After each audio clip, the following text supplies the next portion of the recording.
Shalom Bapak Ibu, bersyukur berterima kasih pada Tuhan kalau sore hari ini kita masih bisa beribadah kepada Tuhan secara onsite tentunya. Nah, kemarin ada sebuah pembicaraan di salah satu grup sedang mempertimbangkan di Jakarta khususnya apakah ibadah akan onsite atau online karena situasi yang terjadi hari-hari ini. Ya, sekali lagi kita di Jambi bersyukur seperti Sen tadi katakan ya masih kondusif, bukan berarti ke depan gak kondusif. Doa dan harapan kita untuk Jambi bahkan Indonesia semakin kondusif, amin. Walaupun sampai detik ini, sampai sore hari ini kalau kita dengerin di medsos bahkan di WhatsApp grup itu banyak berseliweran, berita juga arahan-arahan, tagar warga jaga warga, terus beberapa surat resmi dari pemerintahan supaya ASN mulai besok sampai 1 minggu ke depan gak menggunakan atribut dan seragam resmi, menghindari hal-hal yang tidak diinginkan. Dan apa yang harus kita lakukan hari ini sebagai umat Tuhan, sehingga apa yang kita lakukan, apa yang menjadi tindakan kita itu sesuai dengan isi hati Bapa. Nah, dasar dari apa yang mau saya sampaikan, sebenarnya kemarin saya sudah ngomong sama Martina, siapin PowerPoint saya, yang khotbah saya di ibadah 1, kan kita temanya sama. Tetapi sepanjang malam ada kegelisahan di hati saya tentang situasi kondisi yang sedang terjadi sepanjang minggu ini khususnya. Dan semakin memuncak sampai semalam, bahkan tadi pagi kalau kita lihat berita, ya kita lihat dan kita lakukan apa yang harus kita lakukan hari ini. Ya tentu diawali Tuhan ingatkan 3 minggu yang lalu di pemuritan pria khususnya, saya ngaku dosanya begini,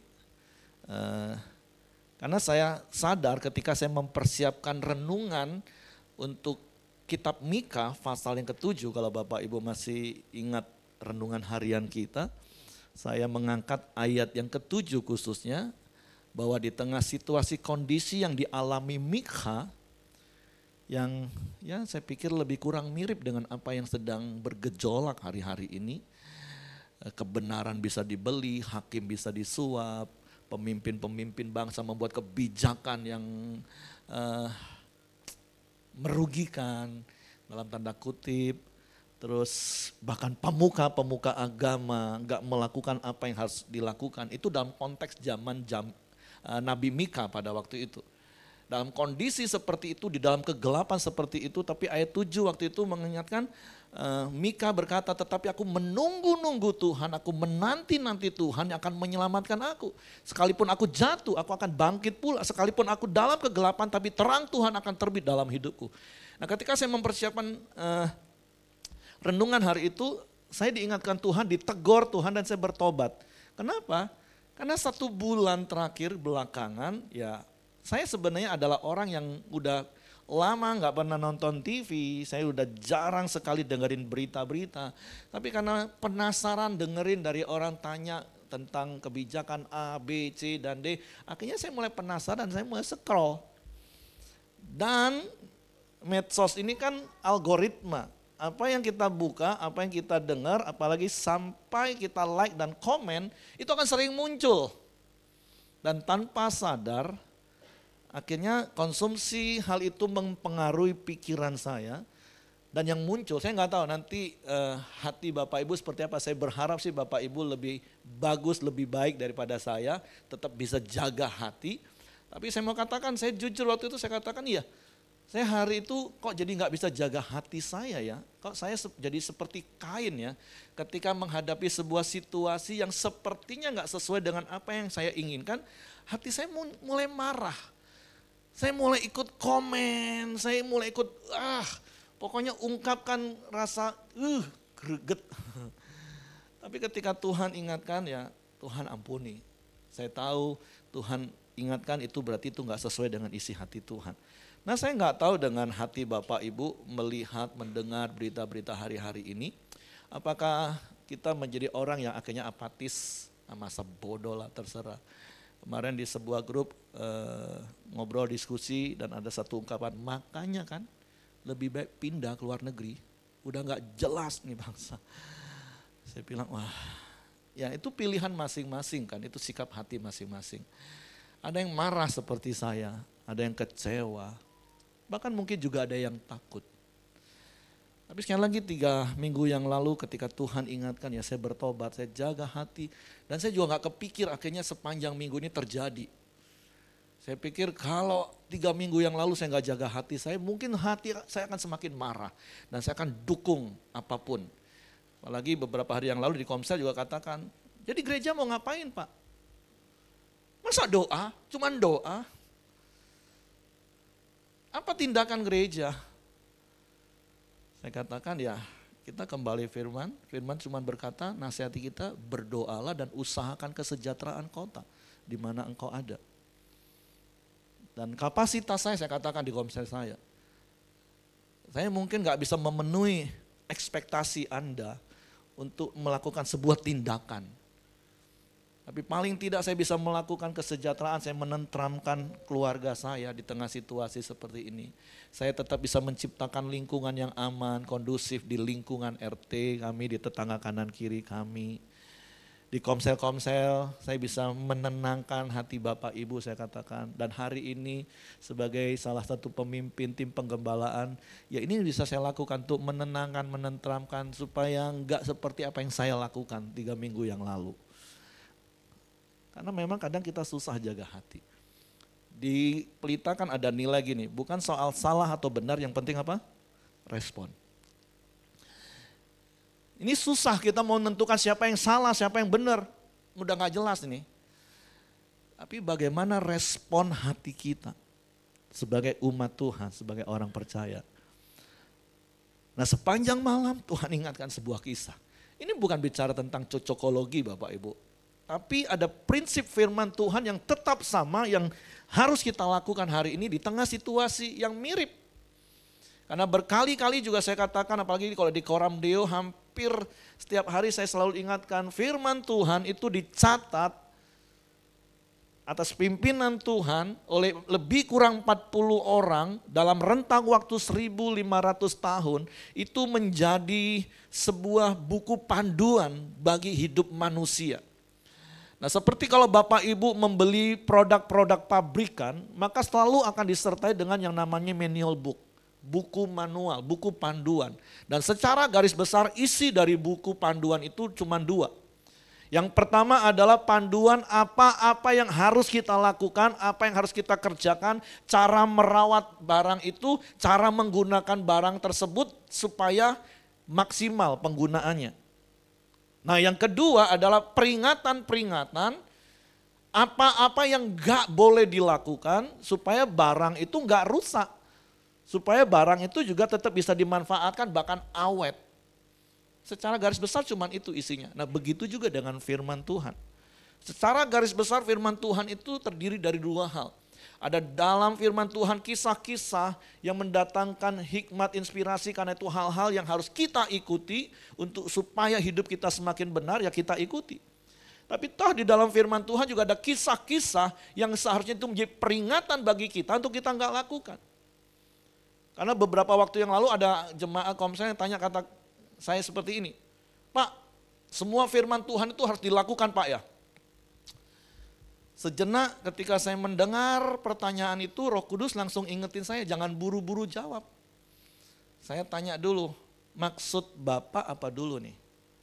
Semua firman Tuhan harus dilakukan. Iya, semua firman Tuhan yang tertulis pokoknya dilakukan kan? Ya, saya bilang firman Tuhan harus dilakukan. Tapi terkadang ada hal-hal secara letterlux yang nggak bisa dilakukan secara hurufiah letterlux seperti itu. Karena tiba-tiba iya kan Pak, nah contoh kayak Daud istrinya lebih dari 1. Berarti harus dilakukan? Saya ngomong, untung saya taat dengan Roh Kudus nggak langsung jawab iya. Saya bilang nggak seperti itu.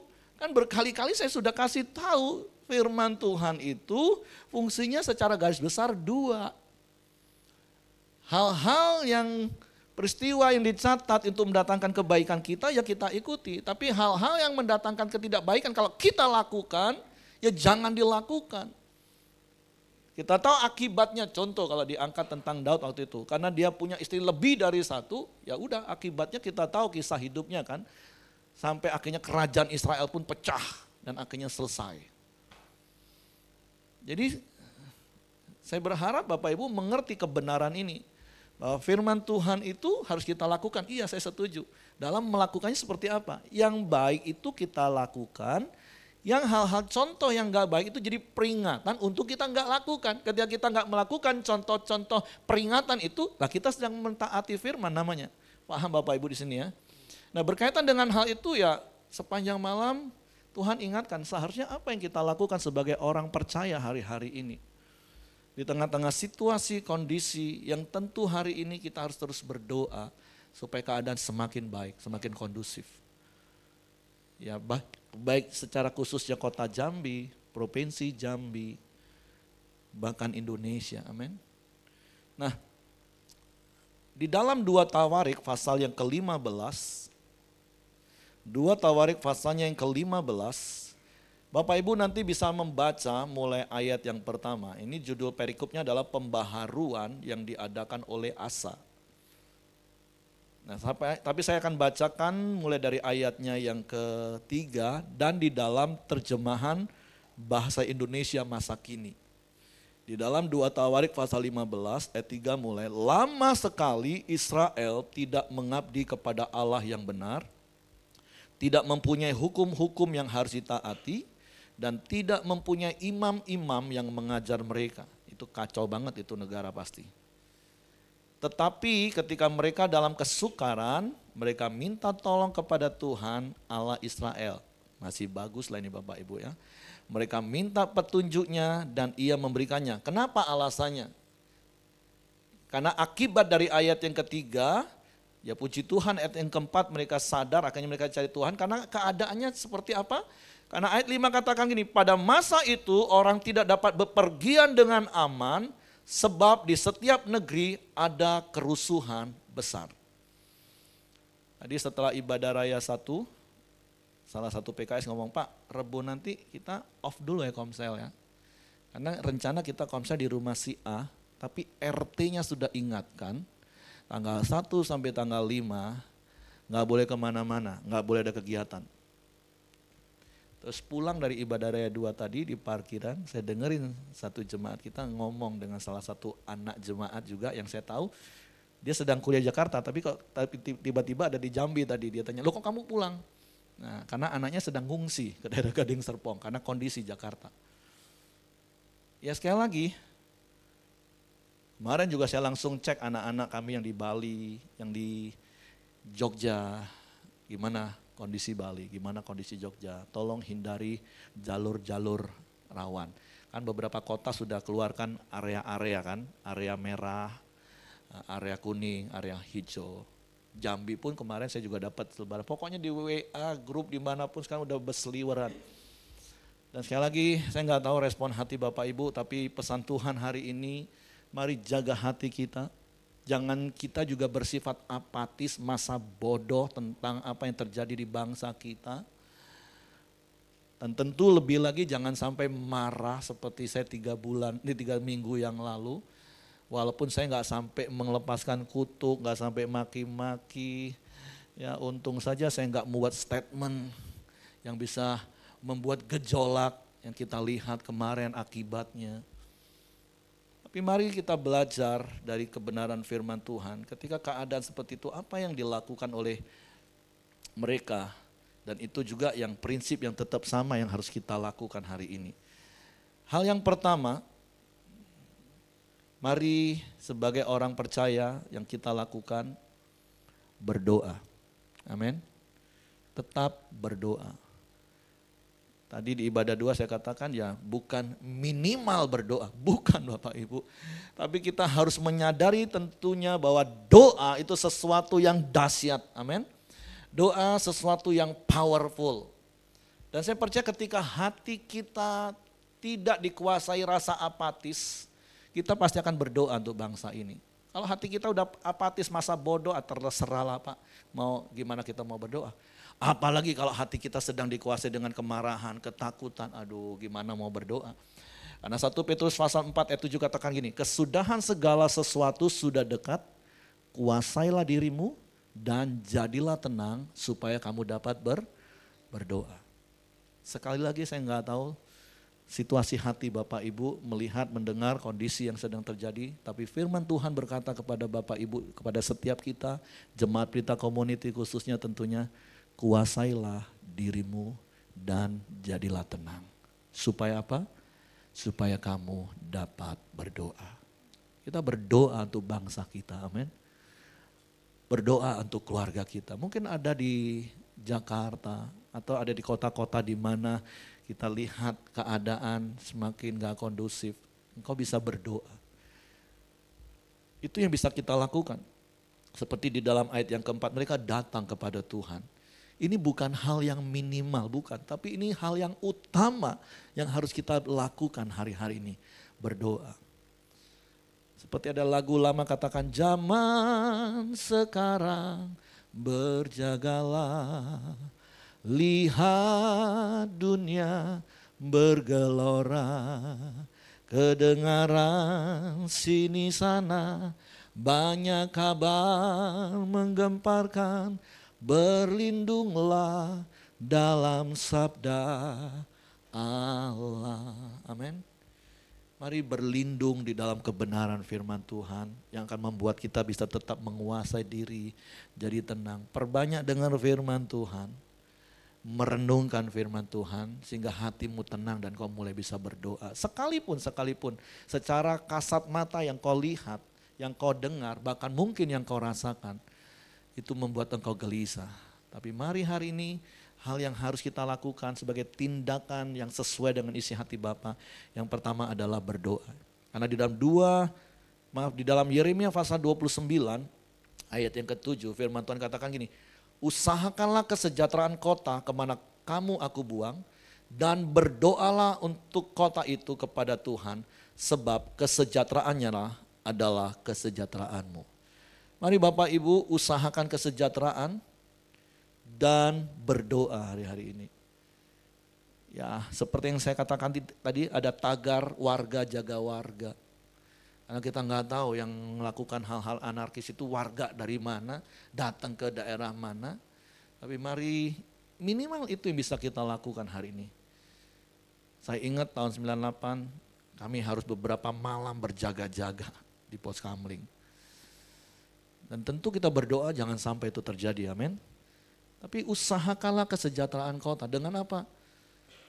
Dengan tetap mengusahakan kesejahteraan kota sesuai dengan kapasitas kita. Biarlah orang tetap melihat terang Tuhan dalam hidup kita. Orang tetap merasakan garam dari hidup kita. Ketika ada orang yang datang kepada kita dengan keluh kesah, dengan kekecewaan, mereka dihiburkan dengan perkataan kita. Mereka ditenangkan dengan perkataan kita. Mereka diberi pengharapan baru di dalam hari-hari ini. Jangan juga malah kita manas-manasin. Ketika dengar berita seperti ini, wah tambah dipanas-panasin. Tolong please Bapak Ibu, bukan itu bagian kita, amin. Usahakanlah kesejahteraan kota sesuai dengan kapasitas. Kita bisa menenangkan satu orang, ya udah tenangkanlah satu orang itu Bapak Ibu. Kita bisa menenangkan satu komsel, tenangkanlah satu komsel itu dengan perkataan-perkataan yang penuh pengharapan kepada Tuhan. Kita bisa menenangkan satu jemaat, ya satu jemaat lah kita tenangkan. Saya katakan itu yang dapat saya lakukan. Emangnya saya harus gerakkan jemaat untuk demo juga, saya katakan. Enggak kan? Karena kan seakan-akan yang ngomong, kok gereja cuma berdiam diri, gereja mau ngapain? Ini keadaan seperti ini, ya saya tahu. Kerinduan hati Bapak, saya tahu. Tapi firman Tuhan katakan usahakanlah kesejahteraan kota di mana aku menempatkan kamu dan berdoalah. Nah itu hal yang pertama yang Tuhan mau ingatkan kita hari-hari ini. Tetap berdoa dan usahakan kesejahteraan kota, amin. Karena kalau Bapak Ibu baca di dalam 2 Tawarik pasalnya yang ke-7 ayat 12 sampai ayat yang ke-16 itu bicara tentang ketika Salomo mentahbiskan bait Allahnya, Tuhan katakan kalau kalian berbalik, mencari wajah Tuhan, berdoa dengan sungguh-sungguh, maka aku akan memulihkan keadaan negerimu. Nah mari hari-hari ini kita sama-sama merendahkan hati, merendahkan diri, berdoa kepada Tuhan. Kita tidak melepaskan makian, kutukan kepada pemimpin kita yang mungkin menurut kita salah. Tapi mari hari-hari ini kita sama-sama rendahkan hati, minta ampun untuk dosa bangsa kita. Bahkan minta ampun untuk dosa pemimpin-pemimpin gereja. Kalau mungkin ada hal-hal yang kita lihat hari-hari ini, apalagi di media sosial, satu dengan yang lain saling menyerang, saling menganggap gerejanya paling benar. Mari Bapak Ibu jaga hatimu. Ini bukan soal salah atau benar, yang penting respon. Amin. Yang pertama mari respon kita adalah datang berdoa. Nanti kita akan berdoa bersama-sama bersyafaat bagi bangsa ini. Nah yang kedua, secara cepat apa yang harus kita jaga di hati kita hari ini. Di dalam 2 Tawarik pasal 5 ayat 7 tadi firman Tuhan berkata seperti ini. Tetapi kamu, kan tadi ayat yang ke-5, 6 dikatakan orang gak bisa pergi dan pulang dengan aman karena ada kerusuhan besar. Bangsa mengalahkan bangsa, kota menyerang kota. Tetapi kamu, ayat firman Tuhan yang ke-7, tetapi kamu ini. Mari baca sama-sama dan ngomong kanan kiri. Tetapi kamu ini. 2 Tawarik 15 ayat 7. Oke, semua udah pegangnya, kita tunggu ya. Oke, 1, 2, 3. Tetapi kamu ini, kuatkanlah hatimu, jangan lemah semangatmu, karena ada upah bagi usahamu. Amin. Jadi hal yang kedua yang Tuhan mau bagi jemaat, berita community khususnya di tengah-tengah situasi yang sedang terjadi di bangsa kita, di kota kita. Tetapi kamu kuatkanlah hatimu, jangan lemah semangatmu, karena ada upah bagi usahamu. Engkau yang masih kerja, tetap aja kerja. Tentu dengan hikmat Tuhan. Tetap tenang, gak usah takut, bukan berarti mau sok-sokan cari nantang. Gak usah Bapak Ibu. Minta hikmat Tuhan apa yang harus engkau lakukan bagi bisnismu, bagi usahamu. Di Komsel kemarin katakan, iya Pak 2 bulan ini omset sudah turun sampai 60-70%. Saya bilang, iya mungkin itu sedang terjadi. Tapi firman Tuhan mau katakan kuatkanlah hatimu. Karena firman Tuhan tetap menjamin singa-singa muda mungkin akan merana kelaparan. Tapi orang-orang yang mencari Tuhan, orang-orang yang takut akan Tuhan, tidak akan kekurangan satupun yang baik. Amin. Tuhan berkata orang yang menanti-nantikan Tuhan, ketika Tuhan mengirimkan pencobaan ke seluruh muka bumi, Tuhan berjanji aku akan melindungi mereka. Dan saya berdoa setiap jemaat Pelita Community khususnya menjadi orang yang tetap menanti-nantikan Tuhan.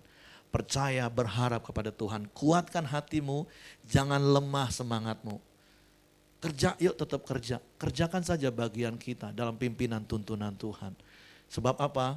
Sebab tetap ada upah bagi usahamu. Ada berkat Tuhan. Firman Tuhan katakan berkat Tuhanlah yang menjadikan kita kaya. Susah payah gak menambahnya Bapak Ibu. Hati kita jangan sampai terfokus pada hal-hal materi. Makanya di Komsel kemarin Kamis kami ngomong. Makanya satu-satunya yang bisa disejajarkan dengan Tuhan di Alkitab itu mamon Bapak Ibu. Kalau hati kita hari-hari ini terfokus pada Tuhan, kita punya rasa cukup, kita punya rasa yang bersyukur. Oke lah omset tetap turun realitanya iya. Tapi toh beberapa waktu yang lalu kita sudah belajar tentang Nabi Habakuk. Nabi Habakuk itu kondisinya zero Bapak Ibu.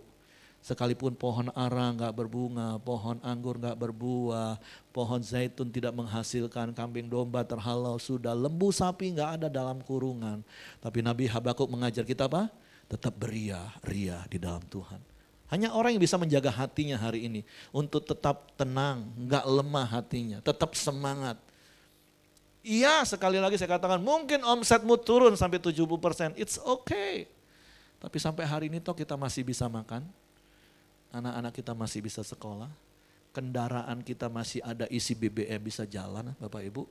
Jadi kuasailah dirimu, jadilah tenang dan berdoa. Jangan takut, jangan bimbang, tenang, tetap semangat, lakukan saja bagian kita di dalam penyertaan Tuhan. Dan secara cepat yang ketiga Bapak Ibu, di dalam ayatnya yang ke-14 dan 15 dari 2 Tawarik pasal 15 tadi. Ini yang mau kita lakukan. Mereka bersumpah setia kepada Tuhan dengan suara yang nyaring, dengan sorak-sorai, dan dengan tiupan nafiri dan sangkakala. Seluruh Yehuda bersukaria atas sumpah itu, karena dengan segenap hati mereka bersumpah setia, dan dengan kehendak yang bulat mereka mencari Tuhan. Tuhan berkenan ditemui oleh mereka dan mengaruniakan keamanan kepada mereka di segala penjuru. Amin. Jadi mari tetap berlaku setia di dalam negeri ini.